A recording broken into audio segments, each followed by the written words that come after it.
stations. Around this time of year, there were always broadcast that beloved classic, The Wizard of Oz. Do you remember the scene when Dorothy and the gang came back to Oz to meet with the great wizard after melting the Wicked Witch? They're escorted into a great reception hall to see the wizard. His giant head floating in midair mysteriously, with smoke and flames all around, and Oz's voice bellowing out, full of menace, saying, "Go away, come back tomorrow." And as his voice thunders, Dorothy and the Tin Man, the Lion, and the Scarecrow cower and shake. You can see they're afraid, but also they're confused and angry. But in the midst of all that, Toto, Dorothy's little dog, runs across the room and pulls back a curtain to reveal a little old man, pulling levers and switches and speaking into a microphone. He is the reality. There's no big head, no magic smoke or flames, no magic at all. Just a scared little man pretending. As we pick up today's story in Luke's Gospel, we find it's been a busy few days for Jesus. Earlier that week, he had arrived in Jerusalem with great fanfare and celebration. The people sang and praised Jesus. Everyone was going on about how wonderful Jesus is and how he's a new king, come to deliver them from their oppression and all their fears. There are a lot of expectations surrounding Jesus. And he has been very active since that arrival. He's driven the money changers from the temple. His authority to preach and teach has been challenged.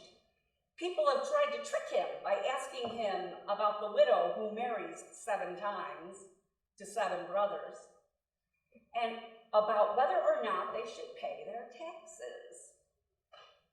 It's been a busy time for Jesus, all right. He's got a lot going on.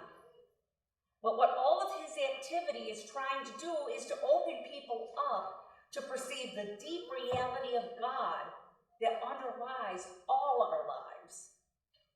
He's working hard, like little Toto, to pull back the curtain and say, look over there. All of this, he says, the temple, the law, the promised land, your dreams of a warrior king, it's all smoke and loud voices drawing you away, distracting you from God's truth. And yet, after all that week, after all they have seen and experienced with Jesus, the disciples say to Jesus, "Man, this is such a cool temple. It's so awesome. Look at that stonework over there and all that beautiful furnishings and artwork. No one's ever built such a great temple before. Wow, it's really something." I can almost hear Jesus sighing as his shoulders sink.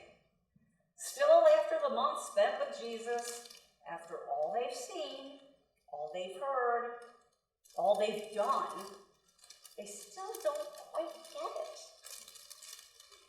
And I imagine after taking a deep breath, Jesus responds to them. Jesus points to the temple and the beauty of Jerusalem around him and says basically, "Oh, this?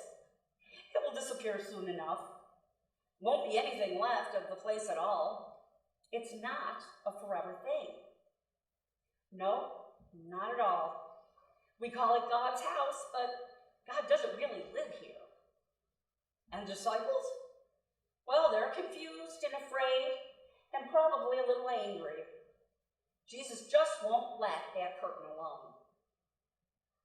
The man they trust more than anything is telling them that the world they know is threatened, and that the temple, the center and focal point of their culture, their nation, their religion, the very core of everything they believe about themselves, is about to just disappear. Holy crap.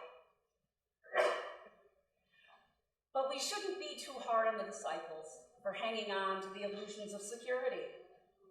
It's not just them, it's us too. Like the disciples, we don't like to see treasured pieces of our lives threatened, if we have even a shred of a sense of security, most of us would hold on to it for dear life. We cover up the uncertainty of our own lives and our own futures all the time, much preferring the illusion of safety over the truth that our world and our lives are fragile things. And so as the disciples hear Jesus in their confusion and anger and fear, they immediately try to assert some control, to pull the curtain over the uncertainty again by asking, when is this going to happen? What are the signs? Tell us, Jesus, how do we prepare ourselves? You can't. That's what Jesus says. You can't prepare yourselves. You can't insulate yourselves from reality. Oh, there will be signs, Jesus says, but they aren't clear. And there's going to be some pain. So Jesus tells them, you must make up your minds now. You must commit to trusting and depending only on God. Do not be afraid. Jesus assures the disciples of God's promise to us and encourages them to be bold. Be bold, he says, because I will be with you. I will give you words to say. I will give you the wisdom you need.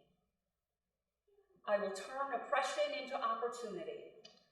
Not a hair on your head will perish, for I will always be by your side. I will never desert you. Reality is scary, but God promises to be with us. We may lose our sense of security, but God promises to be with us.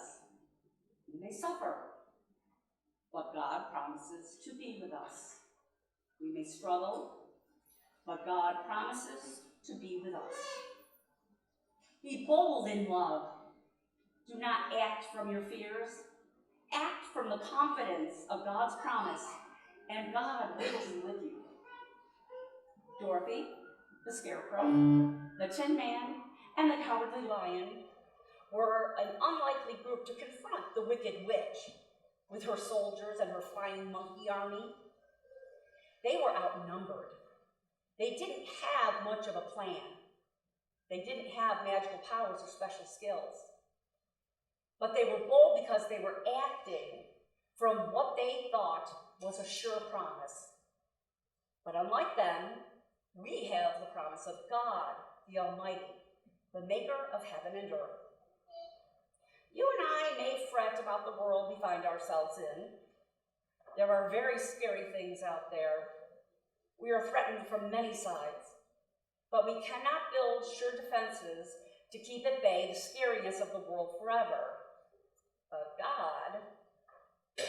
God is active, and he's at work in the world, in this place.